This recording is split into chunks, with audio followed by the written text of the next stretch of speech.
কখনো রাস্তায় ফুল বেচে যে মেয়েটি, কিংবা আপনার গাড়ি মুছে দেয় যে ছোট্ট ছেলেটি, তার চোখের দিকে তাকিয়ে দেখেছেন? কি আকুতি থাকে সেই চোখে।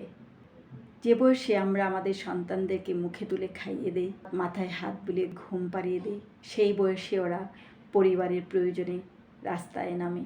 কারো বা সেই একমাত্র পরিবারের উপার্জনক্ষম ব্যক্তি, কারো বা অসুস্থ অবস্থায় বিছানায় শুয়ে আছে তার মা। পরিবারের খাদ্য দরকার, বাসস্থান দরকার, দরকার পোশাক, যার চাহিদা মেটানোর জন্য সে রাস্তায় নেমেছে। কিন্তু ওরা যখন ফুল নিয়ে গাড়ির জানালায় নক করে, কিংবা দ্রুত হাতে আপনার গাড়ির গ্লাসটা মুছে দেয়, তখন আমরা অনেকেই বিরক্ত হই। কিন্তু তাদের চোখের আকুতি যদি আপনি পড়তে পারেন, তাদের অসহায়ত্ব যদি আপনি বুঝতে পারেন, তবে তাদের পাশে দাঁড়াবেন।